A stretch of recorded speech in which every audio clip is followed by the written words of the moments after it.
and every night. Praise Him every day. Praise Him when you're feeling blue. Troubles hanging over you. When you don't know what to do, praise Him just the same. Now some people say that praising the Lord just can't happen every day. But I found out for myself that there's just nothing else can keep all the clouds away. Praise Him in the morning light. Praise Him in the noonday bright. Praise Him each and every night. Praise Him every day. Praise Him when you're feeling blue. Troubles hanging over you. When you don't know what to do, praise Him just the same. Now some people say that praising the Lord just can't happen every day. But I found out for myself that there's just nothing else can keep all those clouds away. But I found Praise Him in the morning light. Praise Him in the noonday bright. Praise Him each and every night. Praise Him every day. Praise Him, everybody. Praise Him when you're feeling blue. Troubles hanging over you. When you don't know what to do. Good evening po sa ating pong mga taga-subaybay, Luzon, Visayas at Mindanao.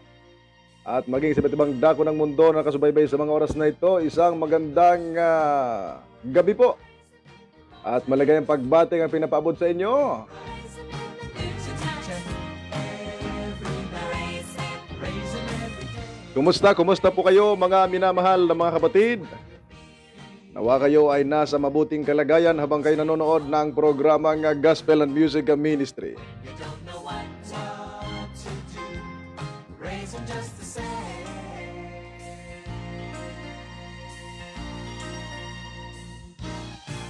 Ngayon po ay alas 10 ng 26 ng gabi, June 24, 2021. Magbabalik muli at mga kasama ninyo ang inyo pong evangelist, DJ Evangelist ang tawag natin dahil wala tayong OBS ngayon. Kaya isang halakhakan lang para sa atin, no? Kwentuhan tayo at atin pong aalamin ang mga bagay-bagay sa banal na kasulatan, mga minamahal na mga kaibigan. No? Kaya samahan po ninyo ang inyo pong DJ Evangelist upang atin pong pagsalusaluhan ng mga salita ng ating Panginoon. Praise Him in the morning light. Praise Him in the noonday bright. Praise Him each and every night. Siguro nagtaka kayo sa atin pong kakaibang programa dahil wala tayong OBS ngayon. Mahina ang internet kaya data lang muna tayo mga kaibigan at mga kapatid. Gayon pa man, atin pa ring alamin at pag-aralan mga salita ng Diyos. But sad to say, hindi natin may papakita ang mga verses, yung pong mga presentation natin dahil mahina ang internet, no? At mas maliwanag ang ating mukha pag ganito ang pag ang phone ay direct ang live, mga kapatid. Morning light. Praise Him in the noonday bright. Praise Him each and every night. Praise Him every day. Praise Him when you're feeling blue. Troubles hanging over you. When you don't know what to do, praise Him just the same. Now some people say that praising the Lord just can't happen every day. But I found out for myself that there's just nothing else can keep all those clouds away. Praise Him in the morning light. Praise Him in the noonday bright. Praise Him each and every night. Praise Him every day. Praise Him, everybody praise Him when you're feeling blue. Troubles hanging over you. When you don't know what to do, praise Him just the same.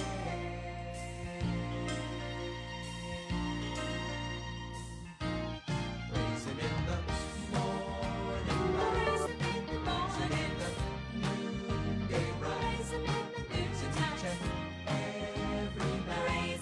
Praise Him every day. Alright, sa pagbati muli ang ating pinapaabot sa atin pong lahat ng mga taga-subaybay, Luzon, Visayas at Mindanao. At bago tayo magsisimula sa atin pong pag-aaral ng mga salita ng Diyos, tayo po ay mananalangin muna, mga minamahal na mga kapatid. Mamaya ay mayroon tayong mga pagbati. Ano po? Manalangin tayo mga kapatid.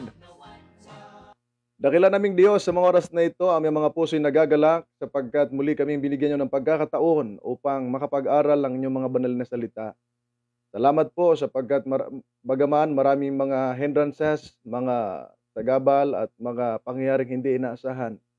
Ngunit nagpapasalamat kami sapagkat inyo kami binigyan muli ng pagkakataon upang magbahagi ng inyong mga salita.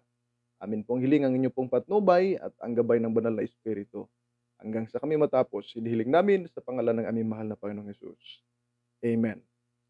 Mga kapatid, at tayo po ay mag-aaral ng mga salita ng Diyos. Hindi tayo magbabasa ng mga love story. Dahil ang love story natin ay tuwing linggo lang po yun, no? At bago tayo makinig ng isang magandang, bago tayo mag-aral ng mga salita ng Diyos, ay makikinig muna tayo ng isang magandang awitin na may pamagat na paano na kung wala ka. Yun po ay Tagalog version na ginawa ni Ate Dan. Ano ang English nun natin dan? Imagine Me Without You. Yan. Yan po ang English ng awiting tinagalog ni Ate Dan. Kaya ang nabasa ko, ang sabi ni Sister Mabel, maganda raw ang song, pati yung boses ng kumakanta. Ay totoo yan, Sister Mabel, sa boses pa lang, mai-inlove ka na. Yun ang napakagandang balita, no, mga kaibigan. Binabati natin ang atin pong mga mahal na mga top fans na talagang masugid nating sumusubaybay at inaabangan ng ating programa. And of course, ang atin pong technical sa pag-aralan natin, Brother Herbs at Tunyacao, ang sabi niya, soon may star na ito. Ayan, lalagyan niya ng star para yung mga gustong magbigay ng star ay makapagbigay kayo. At nahirapan kaming hanapin ang star kaya ng umaga. Nakalimutan namin araw pa pala. Dapat sa gabi siya hinahanap para makita. Mga kaibigan, no? Salamat Ate Dan sa isang magandang awitin. May pamagat na paano na kung wala ka, no? Imagine Me Without You. At yung mga tugtog na yun, mga kapatid, yung iba natin mga original na mga awitin ay nasa YouTube natin. Na Gospel and Music Ministry, pwede nyo pong puntahan at nyo pong alamin ang iba't iba nating mga awitin, mga kapatid. Now, welcome po ang ating po mga taga-subaybay, Luzon, Visayas at Mindanao at yung mga nakatutok sa mga oras na ito. Bueno, ating masaksihan, talagang saksihan na. Pagtaka kayo ngayon ay meron tayong reaksyon. Yun na lang po ang pangpalit natin dahil hindi natin maipalabas ang atin pong presentation, mga kapatid, no? If you still remember, mga minamahal na mga kapatid, meron tayong tinalakay ng isang magandang paksa last May 5, 2021 na bakit bawal bautismuhan ang bata o ang isang sanggol ayon sa Biblia. Marami po ang nag-react, mga kapatid at mga kaibigan. At isa doon sa mga nag-react ay mga taga-dating daan. Yan. At hindi kasi natin may papakita yung pong kanilang mga banat, hindi natin magbanggit ng pangalan, pero kung nagkataon na meron tayong OBS at may palabas ang presentation, lalabas din yung pangalan. Pero dito hindi natin babanggitin yung pong tumira sa atin. Ang paksa po nating tatalakayin, aalamin talaga natin ang sabi rito, nangupya nga ba talaga ang SDA? Nangupya ba sila ng aral sa dating daan o sa MCGI? Dahil yun po ang sabi nitong isang masugid nilang follower at miyembro nila at talagang masugid ding umaatake sa atin, no? Talagang umaatake ito ng paharap at patalikod. Yan, no? Ito pong sabi niya, natuto lang daw ako, no? Ako at ibang iba nating mga mangangaral, natuto lang yang mga yan kay Brother Ilisoriano sa aral niya dahil pinapanood nila siya. Ayan, no? Yun po ang kanila niyang banat, no, mga kaibigan at yung mga kasamahan niya. No, kaya atin pong inalam kasi nung tinalakay natin, reasons why infant baptism is unbiblical. So ating tinalakay dyan kung bakit hindi pwedeng bautismuhan ang sanggol. Mga minamahal na mga kapatid. So ang nag-react, dalawa, no? Itong dating daan at yung mga kaibigan nating Katoliko. Ang reason naman ng mga Katoliko ay kailangan daw bautismuhan ang sanggol dahil ang sabi ng Biblia ay sumampalataya ka at ang iyong buong sambahayan. Of course, understood naman yon na hindi talaga marunong pang sumampalataya ang sanggol. Gaya ng binabanggit natin, hindi nga marunong yan magsuot ng pampers kasi sanggol pa. Pampers nga lang yun. How much more kung sumampalataya? Ang nakalagay sa Biblia, hindi yan basta-basta binabautismuhan hanggat hindi naaralan. Kaya nga ang wika ng ating Panginoong Hesukristo, mga kapatid, ay ipangaral ang magandang ebanghelyo na ito sa buong sanlibutan at ang sumampalataya at mabautismuhan maliligtas. Hindi binanggit dyan ang mabautismuhan sa kasumampalataya. Wala akong nakitang binabautismuhan bago sumampalataya. Dapat sumampalataya muna bago bautismuhan. Paano? Kasi ang bautismo, mayroon yung malaking kahulugan, mga kapatid. Ngayon, yung isang nag-react dyan na atin pong kaibigan, ay ang reaksyon niya, natuto lang naman siya o kami ng mga ngadal, natuto lang daw kay Brother Soriano sa kapapanood sa kanila. Nag-reply nga ako doon na for your information, paano ako matuto dyan, ni hindi naman marunong ng Greek na at ng Hebro yan si Brother Soriano, mga kapatid, no? Ngayon natin pong alamin, talaga bang natuto lang at nangupya lang ang mga Seventh-day Adventist ng aral sa mga dating daan? Let us consider, mga kapatid, alam natin ang Seventh-day Adventist ay na-organized since 1863, mga kapatid. Ano po? Na-organize siya 1800s, mga kapatid. Ngayon, nung na-organize siya, yung teachings about sa baptism ay immersion na talaga. Wala akong nakita o wala akong naalala na yung Seventh-day Adventist nagbautismo ng sanggol. Tapos nung lumitaw ang dating daan, saka pa ito, binago ang aral at nagbautismo ng mga may edad. Wala akong narinig na ganon at wala akong nabasang ganon.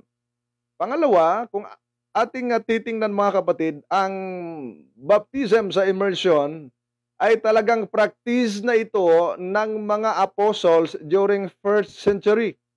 Now, it was already practiced by the apostles and the believers during the time, mga kapatid. Yung pong baptism by immersion. Okay? Kaya nga, hindi ko lang may papakita rito, mga kapatid, yung ating presentation, na the term baptizo, yung term na baptizo ay Greek word na kung saan ito'y verb na ibig sabihin to baptize. Pag sinabing to baptize, mga kapatid, galing sa Greek na baptizo, ibig sabihin to immerse, ilubog. O di ba ga, ibig sabihin, practice na ito doon pa lang sa first century. At kung yung titingnan, mga kapatid, the term baptizo ay nag-appear first in Matthew chapter 3 verse 11. Ano ba yung nakasulat dyan sa Mateo Kapitulo 3, versikulo 11? Tingnan natin, ha. Ang sabi ni Apostol Juan, sabi niya, sa katotohanan ay binabautismuhan ko kayo sa tubig sa pagsisisi. Datapwat ang dumarating sa hulihan ko ay lalong makapangyarihan kaysa akin, na hindi ako karapat dapat magdala ng kanyang pangyapak. Siya ang sa inyo'y magbabautismo sa Espiritu Santo at sa apoy. Dito, mga kapatid, pinag-uusapan yung pong salitang bautismo na ginamit ni John the Baptist. Yung pong sa katotohanan, binabautismuhan, no? Kung ating titingnan sa English, mga kapatid, ang sabi dyan, I indeed baptize you with water unto repentance. Yung pong baptize dyan, sa Greek word, baptizo. Yan po ang ginamit dyan. At kung titingnan natin, mga minamahal na mga kapatid, ay kasunod lamang ng mga talatang yan, nakikita natin, ang ating Panginoong Jesucristo ay binautismuhan. At nakita naman natin sa ating mga pag-aaral, sa mga nakaraang mga pag-aaral natin, yung bautismong iginawad sa ating Panginoong Jesucristo, immersion. Kaya nga, baptize ang ginamit, mga kapatid, sapagkat nag-iisang kahulugan ng bautismo sa literal na kapakahulugan, mga kapatid, yung to baptize, ilubog sa tubig. Ngayon, nung sabihin ng mga kaanib ng dating daan na tayong mga Seventh-day Adventist nangupya, no? Nangupya ng aral kay Mr. Soriano, ay hindi ako papahayag doon at hindi rin ako sasang-ayon. Bakit? Una, nung na-organize ang Seventh-day Adventist during 1800s, hindi pa ipinanganak si Brother Eli Soriano. Okay? Noong panahon na yun, hindi pa pinanganak si Brother Eli Soriano. And then, of course, kung hindi pa na ipinanganak si Mr. Soriano, si Brother Eli Soriano, of course, hindi pa nabuo yung kanyang organization, yung kanyang samahan na dating daan o Members Church of God International. And then, nakita naman natin nga, nung nabuo nga, pa iba-ibang pangalan, mga kapatid. At higit sa lahat, si Brother Soriano, hindi siya ang may-ari ng Biblia. Ayan. Hindi siya may-ari ng Biblia. Dahil, kung siya pang may-ari ng Biblia, nanghiram na sana tayo. No, mga minamahal na mga kaibigan, no? So, diyan malang nakikita natin, mga minamahal na mga kapatid. Ayan, yung ating mga taga-subaybay, relax lang kayo dyan. At mamaya, pagkatapos ng ating discussion, maiksi lang po ito. At least nakapag-live lang tayo. Ay babatiin ko po kayong lahat, no? Kayong lahat ng mga nagagandahan at nagagapuhan nating mga taga-subaybay. No? Binabati ko po kayo. So tuloy tayo, mga kapatid. Ngayon na pinalo up nila, ang sabi nila, ang aral na tunay, iyan sa Church of God, no? Sabi nung kanilang miyembro. Hindi gaya ng SDA, ang religion nila wala sa Biblia. O, kita nyo. Inatake, pagkatapos dating mangupya, mali pa daw aral natin. Nangupya na mali pa. No? Mga kapatid, dahil wala daw sa Biblia ang religion natin. Ayan, yan ang binanggit nila. Naalala ko tuloy, mga kaibigan, nung ako'y high school, yung pong kaklase ko, hindi makasagot ng kanyang paper kung hindi mangupya. Mga kapatid, kaya nabubuhay yung kaklase ko sa pangungupya. Mga kaibigan, no? Naalala ko tuloy. Ang problema, nangupya na, mali pa. Mga kaibigan, no? So ating alamin, mga kapatid, talaga bang yung Church of God na pinangangalandakan ng mga MCGI na sila ang tunay, totoo bang sila talaga yon, mga kaibigan? First, aalamin natin yung kanila pong root, no? Yung kanilang pinanggagalingan, mga kapatid. Ang dating daan o Members Church of God International ay kung ating titingnan sa history nila, it started a small group, mga kapatid, with less than 100 believers during 1977, mga kapatid, no? At kung ating titingnan, before nag-start ng malit na grupo itong si Brother Soriano, he was a member of a church named Iglesia ng Diyos kay Kristo Jesus, aligi at suhay ng katotohanan. At yung founder niyan, mga kapatid, ay si Nicolas Perez. Ayan. Oh, ayun ang founder noon. And then after the death of Nicolas Perez, mga kapatid, in 1975, ang nagiging presiding general at appointed temporarily ay si Levita Gogolan, isang babae. Ngayon, nag-expect kasi itong si Brother Soriano na siya magiging kahalili ni Perez, ibiglang ang babae. Unay, tanggap naman ni Soriano, pero hindi niya nagustuhan siguro ang pamamalakad dahil unang-una babae, gusto niya siya talaga mamuno, ay kalaunay tinutulan niya at hindi niya dapat ang babaeng mag-preach sa church. No? Kung yung makita yan nga, mga tinatawag nating history ng kanilang church. And then in 1976, mga kapatid, Soriano at yung kanyang mga kasamahan ay umalis doon sa pinangungunahan ni Levita Gugulan na inappoint nung pong namatay si Nicolas Perez na founder ng Iglesia ng Diyos o Church of God, halig at suhay ng katotohanan. And then, may mga kasamahan siya nung umalis sila, mga kapatid. At pagdating ng 1977, nag-registered ng new group si Brother Soriano na Iglesia ng Diyos kay Kristo Jesus, haligi at saliga ng katotohanan. Ang problema, binago niya, which was later changed to mga kaanib sa Iglesia ng Diyos kay Kristo Jesus, haligi at saliga ng katotohanan sa bansang Pilipinas. Dahil may mga kapangalan, mga kapatid, kinasuhan siya. At ayon pa nga sa talagang tunay na istorya, mga kapatid, o tunay na karanasan, nasa 7 beses yata na pinalitan, if I'm not mistaken, no? Nasa 7 beses yata pinalitan yung kanilang pangalan dahil may mga nauna na sa kanya at kinasuhan siya. Like for example, noong pong nagbanggit sila ng ganon, nagpalit ng pangalan na ginawa na ng kaanib o Members Church of God in Christ Jesus, Pillar and Ground of Truth, Philippines. O, di ba? In the Philippines.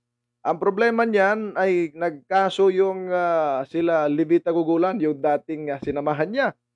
At pinanigan ng Supreme Court of the Philippines in 2001, no, in favor of Gugulan's group.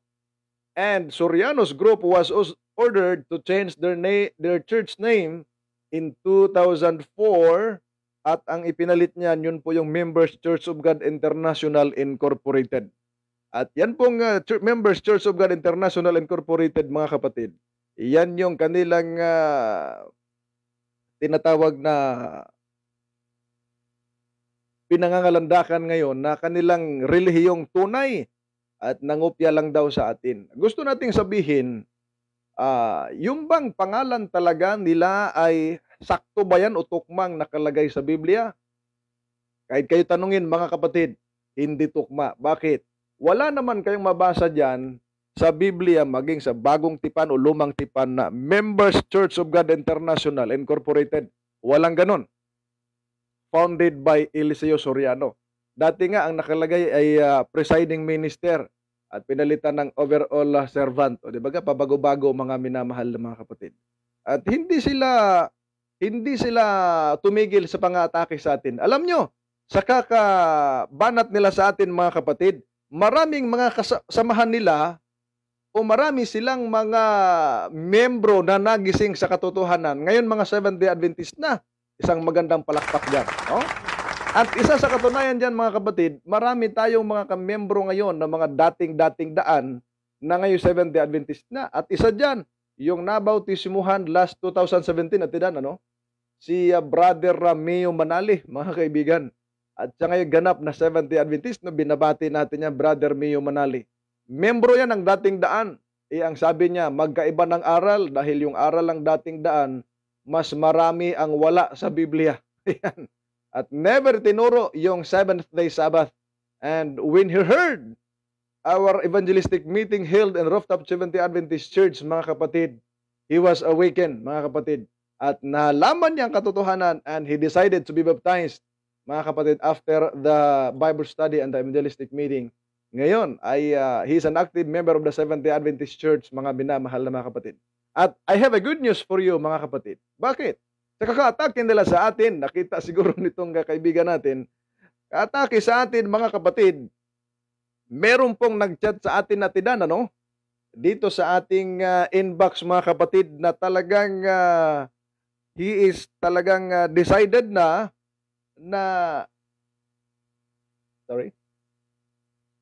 yung isa, yung nag-chat dito, anong pangalan nun? Si Teddy Abiliar. Ayan. Si kapatid na Teddy Abiliar, magandang gabi sa iyo. Nanonood ka ngayon, Brother Teddy Abiliar. Siya po ay dating daan, mga kapatid. At ang chat niya sa akin, pakinggan niyo yung chat niya sa akin, mga kapatid. Sabi niya, good day po, ask ko lang po, sana meron ba kayong lokal sa Novaliches? Salamat po. Kita nyo yan, mga kapatid. Naghanap na ng ating lokal, nagising na sa katotohanan ang kapatid na ito, and he is willing to be a member of the church, the true church of God, mga kapatid, ang Seventh-day Adventist Church. Kaya nga, tinanong ko siya, sabi ko, blessed morning, brother. Opo, meron po, SDA po ba kayo? Yun ang tanong ko sa kanya. And then ang reply niya, hindi po, isa po akong nagsusuri, isa po akong dating daan. Ayan. May number po ba kayo na pwede kong matawagan? Salamat, sabi niya. And then binigay ko yung cellphone number ko, binigyan ko at ang sabi ko, isend mo yung address tsaka yung cellphone number mo at saan ka nakatira at ire-refer kita. And then, meron na akong na-refer doon ang kapatid na Glenn Villegas at Kuya Ray Vida. Sila ang magpa-follow up nitong kapatid na ito na willing, mga kapatid, na sumamba na sa atin, mga minamahal na mga kapatid. Kagandahan nito, nakita niya, siguro sa kakaatake ng ibang relihiyon, nakita niya, ay, ba't tinatake ito? At pinaparatangan pang mali, nangupya, kulto. Sa Biblia pala itong mga minamahal na mga kapatid. Kaya, we praise the Lord for His goodness, for His protection, for His guidance sa lahat ng mga naghahanap ng mga katotohanan, mga minamahal na mga kapatid. Nakita natin yung pong mga response, no, na mga kapatid. O, di ba yung report natin nung nakaraan? Isang Katoliko, bigla lang niyang na-swipe sa kanyang, ano tawag nun natin, timeline ba yun? Sa wall, no?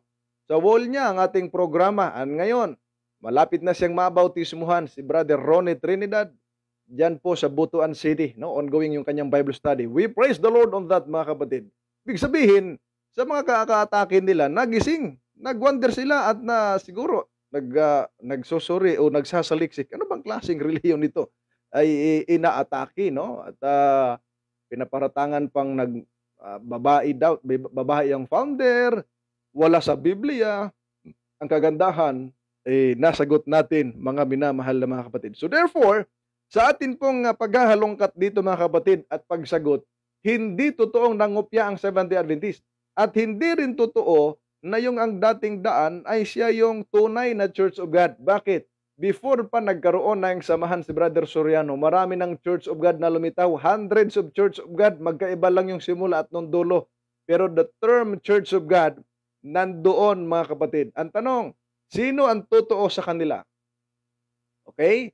Sino ang totoo sa kanila? Sa Biblia, 139 verse 20 ng Psalms, ginagamit ng kaaway ng Diyos ang kanyang pangalan.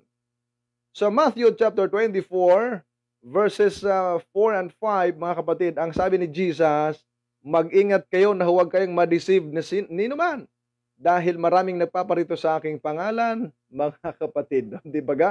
Nakita natin, napaka-laki ng pagkakaiba. Ngayon, marami pong katawagan sa mga tagasunod ng ating Panginoong Hesus. No? Tinawag silang Church of God in Corinth, tinawag silang Church of Christ, tinawag silang Church of the Saints, no? Iglesia ng mga banal, iglesia sa ilang, iglesia sa hitil, iglesia ng mga panganay. Ang tanong natin, magkaibang grupo ba yon?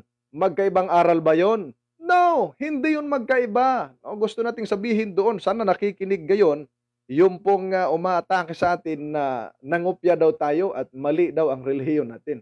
Hindi yun. Hindi yun magkaiba yung pong mga katawagan na, sabi niyo pangalan, katawagan sa mga taga-subaybay o taga-sunod ng ating Panginoon. Ang katotohanan niyan, the disciples of the apostles was first called Christians in Antioch. Let us read chapter 11 verse 26 ng Acts. O pakinggan ninyo. Ito yung first na tawag. Bakit tinawag na Christians? Because they are followers and believers of Christ, from the root word Christ.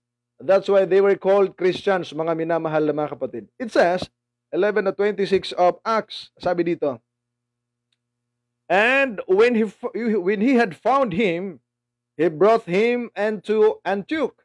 And it came to pass that a whole year they assembled themselves with the church and taught much people, and the disciples were called Christians first in Antioch. So nakita ninyo, ano ang tawag sa mga disciples? They were called first Christians in Antioch, mga kapatid. No? So, yun ang pinaka-main na katawagan sa kanila. Kaya nga, ang tawag sa atin, mga Kristiyano. Bakit? Kasi tayo ay tagasunod ni Kristo. Ang problem lang niyan, mga kapatid, almost, lahat, no? Na mga Kristiyano ay nag-aangking tagasunod ni Kristo. But, sad to say, only few, no? Only few ang nasa katotohanan. Bakit? Bakit only few? Dahil ang ating Panginoong Jesucristo, if we examine, mga kapatid, like for example, ang sabi nung umatake sa atin, mga kapatid, na nangupya ng aral ang isday sa ADD. Una daw sa baptism. Ay hindi nangupya. Kasi kung nangupya, dapat nagtuturo din ang Adventist na magbabautismo ang babae. Wala eh. Nasa dating daan lang yon. And then, kung nangupya, dapat na unang itayo ang dating daan o yung BMCGI. Huli na eh. Natayo ang Adventist. Hindi pa pinanganak si Mr. Soriano. Ngayon, pagdating sa aral, malayo ang pagkakaiba. Bakit? Kung ating titingnan mga kapatid, halimbawa, pagdating sa aral ng Sabbath, no, ihanda na natin yung Matthew 11:28 na kanilang ginagamit. No? Ang Sabbath, mga kapatid, ang turo ng Biblia na dapat ipangilin, seventh day Sabbath, and that is biblical. And it was started in Genesis chapter 2 verses 1 to 2 to 3 na nandoon yung salitang rest sa Hebrew Shabbat. At yan ay Yom Shebe, seventh day, mga kapatid. Yom Shebe sa Hebrew, seventh day. And that is biblical at inilagay yan kasama sa 10 utos in the fourth commandment, chapter 20 verses 8 to 11. At seventh day yan, mga kapatid. Kung nangupya ang Seventh-day Adventist sa dating daan, dapat ang aral ng dating daan seventh-day Sabbath din ang kanilang pinangingilin. Ang problema, yung doctrine nila pagdating dyan ay merong inconsistency. Bakit merong inconsistency?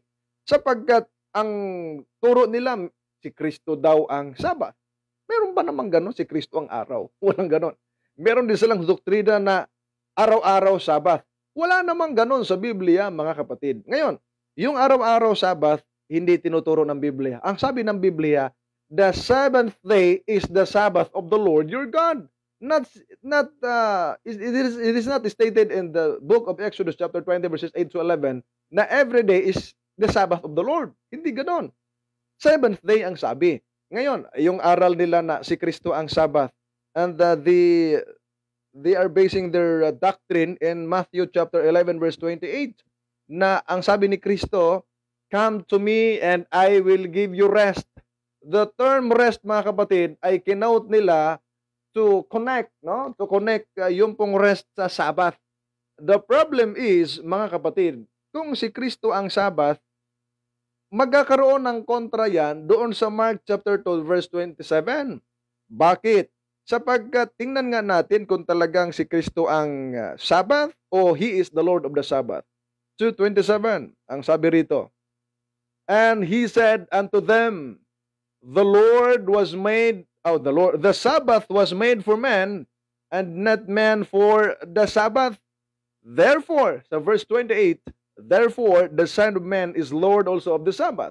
So nakita natin, mga minamahal na mga kapatid, nung ginawa ang Sabbath, ginawa ito para sa tao. Pangalawa, kaya ang sabi ni Kristo, kaya nga ang anak ng tao, Panginoon ng Sabbath. Hindi sinabi ni Jesus dito, ang anak ng tao, siyang Sabbath. Tinutuis eh. So kung nangupya tayo, dapat ang Sabbath nating mga Seventh-day Adventist, araw-araw. Dapat ang Sabbath natin, si Kristo. Mali. Ngayon, nung ginamit nila na Matthew 11:28, ang nakalagay dyan, mga minamahal na mga kapatid ko, Sabbaton ba sa Greek ang nakalagay, nga ikinapit nila yung come to me and I will give you rest. Ang nakalagay, mga kapatid, ganito sa dulo, ang sabi ganito, kago anaposo humas. Ang nakalagay dito sa rest, to refresh, to take rest, ay anaposo. Iba siya na rest doon sa Sabbath na ikapitong araw. At ang sabi ni Kristo, kung susundan din natin sila, halimbawa, sasabihin natin, mga kapatid, na okay, sasabihin nila, ano yan, Sabbath yan, o susundan natin. Ang sabi ni Kristo dyan, lumapit kayo sa akin, kayo mga nabibigatan, at bibigyan ko kayo ng kapahingahan. Okay? Ang problema, kung si Kristo yan, wala pa rin. Kung Sabbath yan, ang sasabihin naman ni Kristo, kung susundan natin yung kanilang argumento, lumapit kayo sa akin at bibigyan ko kayo ng Sabbath. O, di ba ka? O hindi pa rin sila makalusot. Ngayon, hindi naman sinabi ni Kristo dyan sa talatang yan, lumapit kayo sa akin at ako ang inyong magiging Sabbath na ikapitong araw. O walang ganong turo, mga minamahal na mga kapatid. No? Hindi Sabbaton ang nakalagay sa Matthew 11:28, kundi anaposo, to refresh, no? Mga kapatid, stop sinning and rest your soul in the Lord Jesus Christ. Magpahinga ka sa kasalanan at ipahinga yung kaluluwa mo kay Kristo. Ngayon, kung may Kristo ka na, you should keep the Sabbath because Christ is the Lord of the Sabbath, mga kapatid, no? Christ is the Lord of the Sabbath at hindi siya, mga kapatid, ang Sabbath. Magkaiba. Magkaiba yung Lord of the Sabbath sa Christ is the Sabbath. Magkaiba, no? It has a big difference, mga kapatid, and you should know, no, the difference between Christ is the Sabbath and Christ is the Lord of the Sabbath. Kasi yung iba, tinutuis yung word, mga kapatid, no? Tinutuis. Kaya nga, sa Greek word, kung ating titinan, kurios, no? Mga kapatid, si Kristo, yung anak ng tao, kurios, hot Sabbathon. Si Kristo, Lord of the Sabbath. Hindi siya ang Sabbath, mga kapatid. So, hindi nangupya. Pagdating sa baptism, ginagawa na ng Seventh-day Adventist yung immersion before yung dating daan nag-exist, mga kapatid. O, kita nyo, malaki ang kalibahan, malayo ang kaibahan. Ngayon, ang sabi nila, mga kapatid, na yung Church of God ang tunay, mali. Dahil yung aral ng Church of God sa Biblia, nangingilin ng Sabat eh. Yung Iglesia ni Cristo sa Biblia, yung Iglesia sa ilang, yung pong Iglesia ng mga banal, di ba ka? Mga Sabbath keeper yun. At hindi yun kumakain ng karumal-dumal. Kung ang mga Seventh-day Adventist nangupya ng aral sa mga dating daan, o kay Mr. Soriano, dapat yung mga Seventh-day Adventist ngayon, tinuturo na ang karumal-dumal pwede nang kainin. Yun ang turo ni Soriano eh. Sa atin, pinaninindigan natin na yung mga karumal-dumal, hindi talaga dapat kainin yan sapagkat ito'y utos ng Diyos. And that is biblical.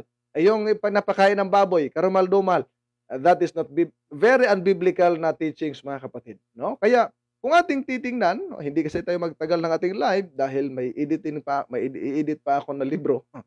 Kung ating titingnan, walang pangungupya, malamang, ayon pa nga sa mga nag-aaral, si Mr. Soriano pa nga, may ibang kinupyang aral sa atin eh. Mga kapatid, no? Hindi lang natin sabihin para hindi masyadong masakit para sa kanila. Ngayon, totoo ba na sa pangalan makilala ang tunay? Alam ko, hindi makilala sa pangalan eh. Tingnan natin. I would like to give you at least 2 verses siguro before tayo magdadako sa greetings, mga kapatid. 7 verse 17. O, pakinggan ninyo. Si Kristo mismo nagsabi dito eh. Pakinggan niyo ha, sabi ni Kristo. John chapter 7 verse 16 hanggang 17. Sabi ni Jesus, Jesus answered them and said, My doctrine is not mine, but His that sent me. Ang sabi niya, ang doktrina ko'y hindi sa akin, but sa Kanya na nagsugo sa akin. So it is from the Father. Verse 17, ang sabi ni Kristo, If any man will do His will, he shall know of the doctrine, whether it be of God or whether I speak of myself. So dito makikita natin, mga minamahal na mga kapatid ko, na pinakita ni Kristo kung sino may gagawa ng kanyang sariling kalooban, ay makilala niya ang turo, doktrina, whether it be of God or whether I speak of myself. So nakita natin, makilala sa turo, no? Sa Tagalog, basahin natin. Ang sabi ni Kristo, sinagot nga sila ni Jesus at sinabi, ang turo ko'y hindi akin, kundi sa akin o sa doon sa nagsugo sa akin.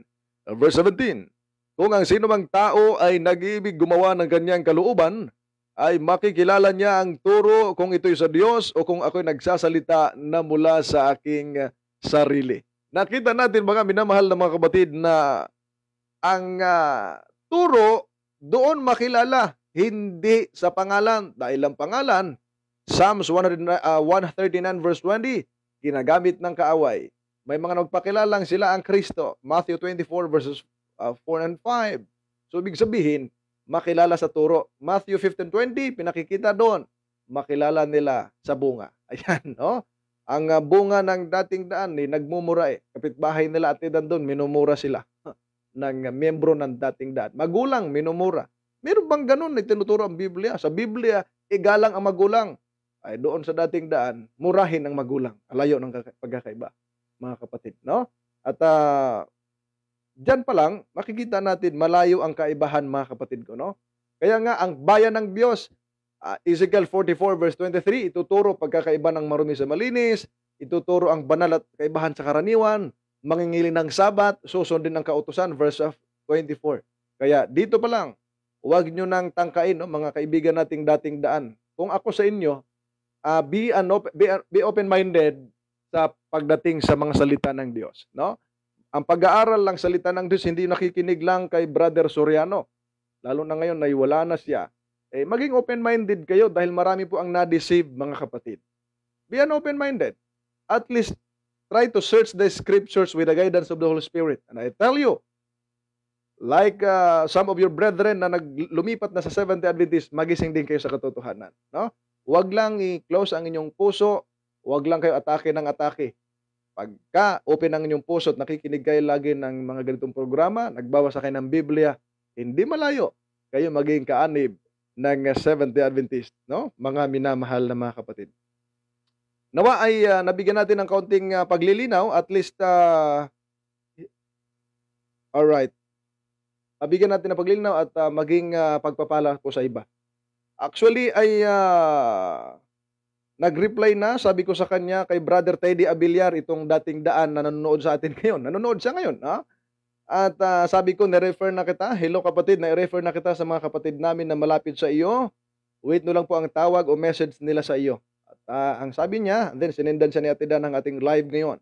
Sabi niya, okay po, salamat po sa Diyos, God bless you too po. Ito'y ganapat ganito, mga mababait na mga kapatid. Yung mga nagising sa katotohanan, mga minamahal mga kapatid. We praise the Lord.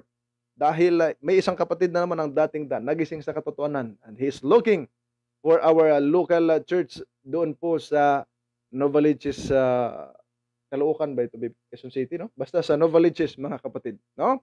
So, we praise the Lord on that, mga kapatid ko. So, tayo po ay dadako na sa greetings, no? Dahil ang greetings, inaabangan, no? Sometimes ay nagkakamali ako. Akala ko linggo ngayon at kwentong pag-ibig natin. Alright, babati tayo mga kapatid. Habang babati tayo ay yung ating tugtog. Dapat ano ba yung tugtog natin natin? Alright, dito na. Ayan, oh.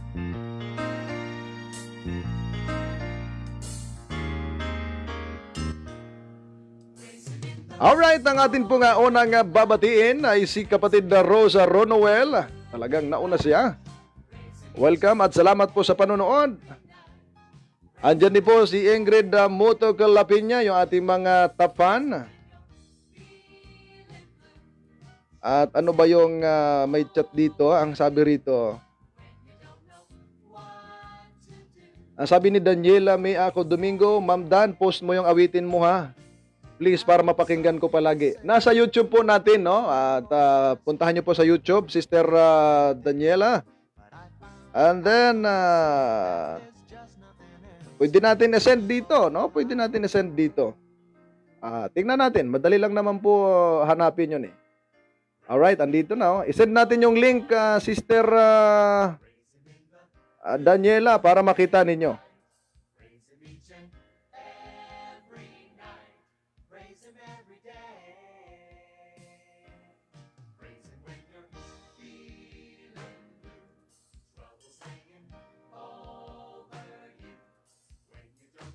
Ayan po, basta no, nakita niyo ang atin pong pinadala na link ng kanta. Alright, binabati na natin si Nanay Karima C.P. Sumawang na sumusubaybay sa atin ngayon. Andyan din po si kapatid na Edgar Ninel Bacos. At si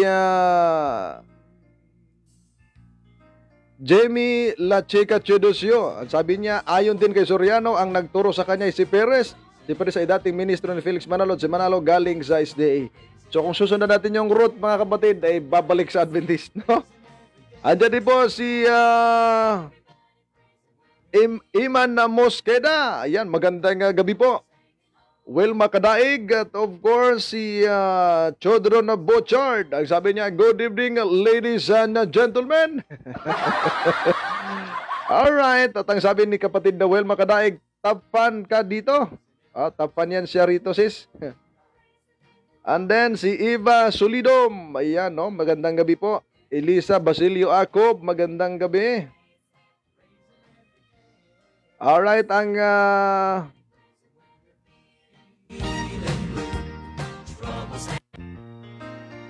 Ang sabi ni Nanay Karima, sumawang pastor, gabi naman ang bintang nila sa atin. Ang ating doctrines ay taken from the Bible. Yung aral ng EDD ay galing kay Soriano at hindi na ayon sa nasusulat sa Biblia. Totoo yan, Nanay. Sabi ni Wilma Kadaig, sis, top 1 plus 1 ka dito. Nagustuhan ka ni Facebook dito. Kay Bro Johnson, ayaw ka bigyan ng top 1. Inaanak po kasi ako ni Brother Johnson, kaya mas gugustuhin ng Facebook nila na top 1 plus 1 si Sis Chodron dito. Racing in the morning light. Racing in the Alright, binabati din natin si Lia Marantal. Magandang gabi po. Ang sabi ni kapatid na Wilma Kadaig, ganyan po talaga lahat ata ng samahan binabati ko sa ang SDA. Merly Fair, magandang gabi po. At of course, si kapatid na Mabel, praise God, sapagkat nalaman ng ating ibang sekta na nalaman ang tunay na katotohanan. racing every day. Of course, nandiyan din po si Inday de los Reyes, magandang gabi. Ang sabi ni Jimmy Teodosio, laban si Soriano sa Sabat ng Diyos, kaya nag-imbento siya ng sariling Sabat na ayon sa kanya, hiwaga ko no. Oo nga, totoo yan kapatid. Pero pag anniversary, nag-happy Sabat. Anniversary, happy Sabat. Sinusunod nila yung yearly Sabat, pero yung 70 Sabat, hindi nila sinusunod. Yun ang naging problema. Racing when you're feeling blue. Troubles Sabi ni Daniela Domingo, Pastor, paano nila sabihin na gumaya tayo? Di naman sila naniniwala sa Sabbath day. Ang layo naman sa aral nila, ang aral na dapat ipangilin. Oo nga naman. Sabi ni Chodron, kahit pa magkadatuwad sila. Bakit magkadatuwad? Sa pag-atake sa SDA, hindi malis ang totoong doktrina sa atin. Ayan, no? Alright, si kapatid na JR Oyrada, binabati natin. Of course, si Ate Marifi Bertolano. Have a blessed evening, everyone. God bless inyong ministry, Pastor. Thank you. Alright, of course, si Mami Ila Di Mayo, binabati natin. At salamat sa papaitan na Mami Ila. At sa iyo pong ambag doon po sa surprise ninyo, sa inyo pong abang lingkod, no? Isang magandang palakpak diyan para sa lahat ng top fans na nag-surprise sa inyong lingkod. Salamat. Ayan, no? Of course, si Leging Kanha. Good evening, Kuya Pastor. Ate Dan, God bless this ministry. Dan, sharing na po. Advance good night po sa inyo. Replay ko na lang po. Maglayas kami. Ay, bumalik kayo after lumayas, ha? Of course, binabati natin si kapatid na Maricela Tibor, MC Tibor, aming Pastor Loud and Clear Expression. Praise God. Thank you. Binabati natin ang iyo pong napaka-mabait na husband, si Brother FG Mats. Ayan. At binabati din natin si kapatid na Nadim Ney. Ayan, andyan si kapatid na Nadim Ney.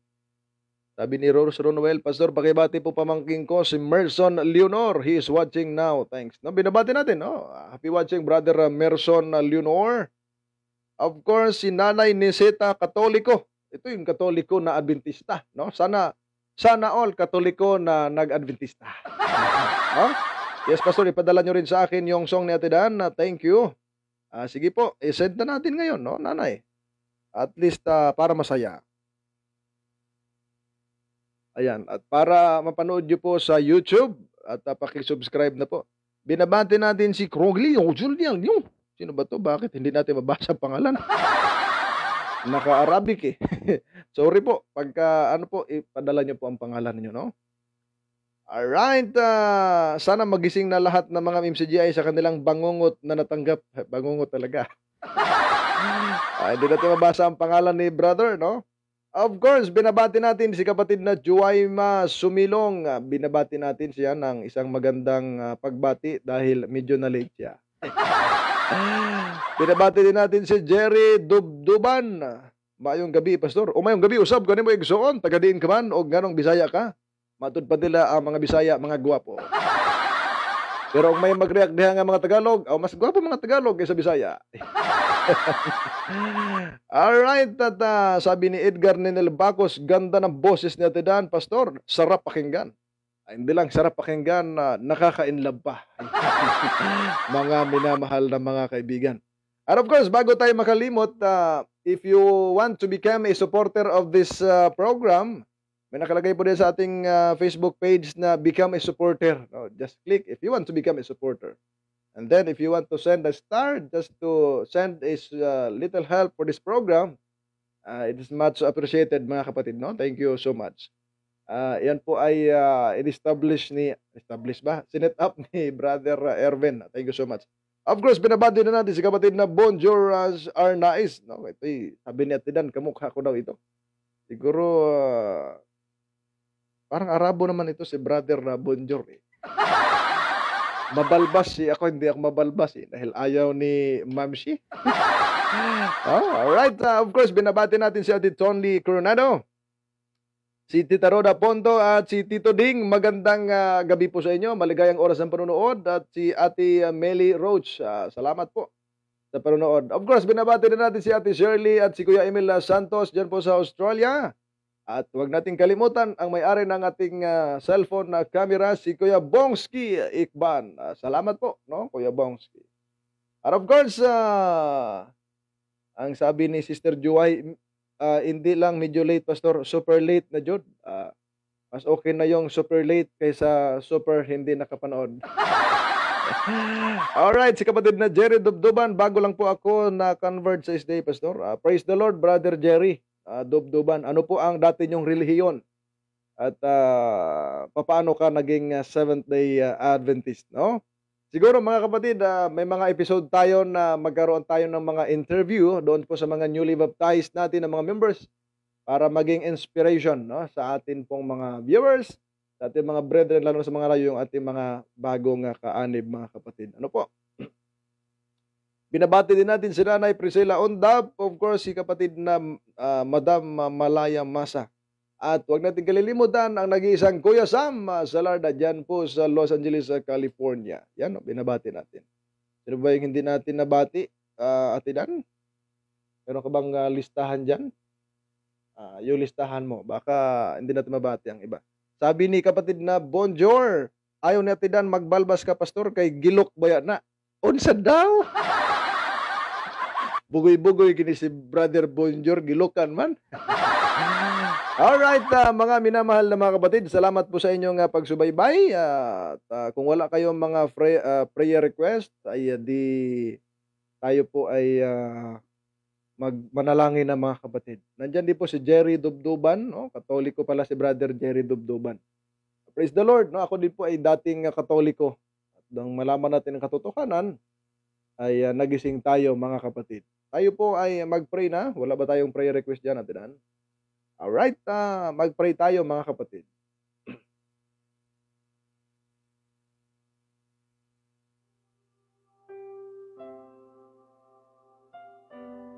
Let us pray. Mahal naming Diyos na makapangyarihan sa lahat, nagpapasalamat kami, Ama, sa kabutihan na patuloy niyong ipinagkaloob sa amin. Salamat po sapagkat inyo po kaming pinagkalooban ng pagkakataon upang mag-aral ng inyong mga banal na salita. Sa mga oras na ito, aming pong dalangin ang aming pong mga napag-aralan, maitanim po sa isipan at puso ng bawat isa. Manindigan sila sa katotohanan at hindi magpadaya o magpalinglaman sa kaninumang samahan na hindi ayon sa inyong doktrina, dakilang Diyos. Ano man mga salitang hindi nabitawan ng aming mga labing, hindi nyo po nagustuhan, ipagpatawad po ninyo kami at inyo po kaming patawarin.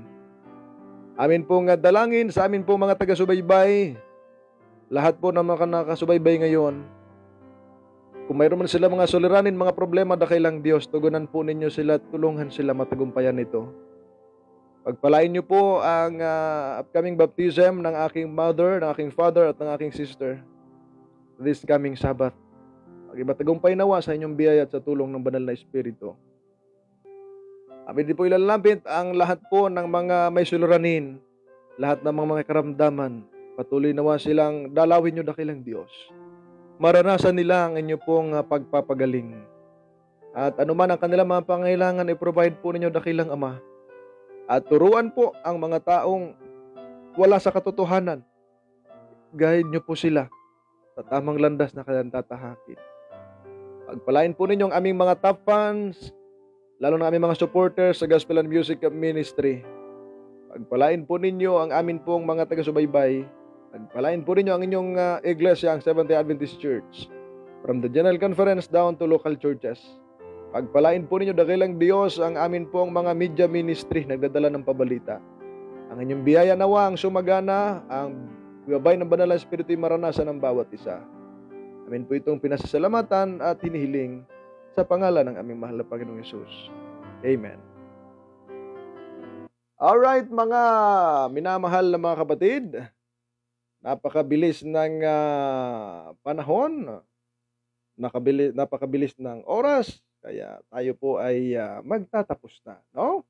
Salamat po sa inyong laging walang sawang pagsubaybay, no? At of course, babatiin natin si kapatid na Dr. Jasper Pilongo. No? Salamat, Doc Jasper. At sabi ni kapatid na Chodron, kahit anong yaman ng tao, sa kukunting kahon lang ang pag-aari niya. Sabi dito. Pag-aari niya, sa huli, RIP sa dating Pangulo ng Bansa, Noynoy Aquino. Of course, no? At ipinapaabot ang pakikiramay sa Aquino family sa pagpanaw ni dating Pangulong Noynoy, ano pa pangalan? Noynoy Simeon Aquino III. No, binabati, nakikiramay po kami, no? Of course, ang aking biyanan, Sister Erlinda Lucino, binabati natin. Ngayon lang lumusot. Bakit ngayon ka lang lumusot, ma, ha? Na-late ka na. Of course, si kapatid na Princess Sitora, binabati natin, no? Kagandahan nito, pwede tayong bati ng bati pag ganito ang ating style ng programa, ha?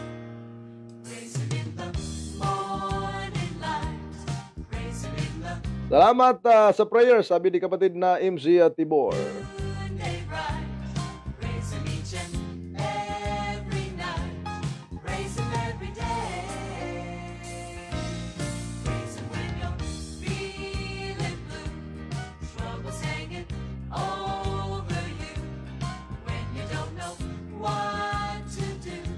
Maraming salamat po sa inyong walang sawang pagsubaybay, mga minamahal na mga kapatid. If you want to become a supporter, just visit our Gospel and Music Ministry. Ito po ang inyong abang lingkod, ang kapatid na Jemel Arsenal.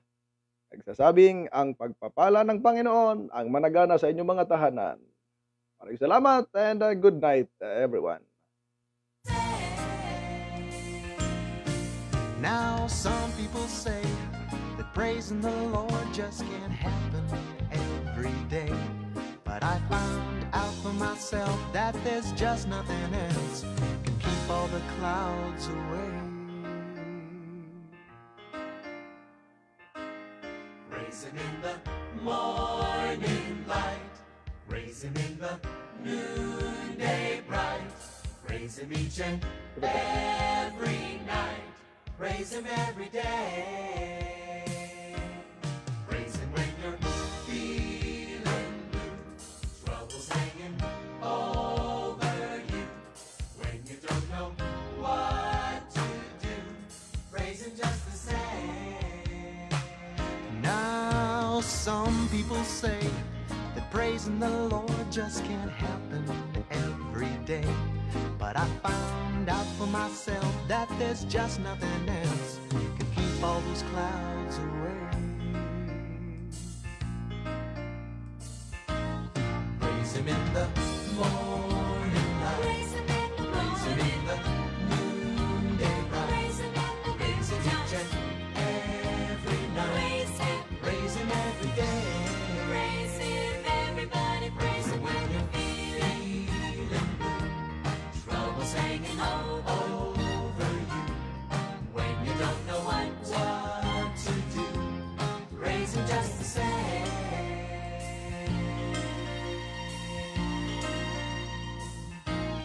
Praise Him in the morning light, praise Him in the noonday bright, praise Him each and every night, praise Him every day, praise Him everybody, praise Him when you're feeling blue, troubles hanging over you, when you don't know what to do, praise Him just the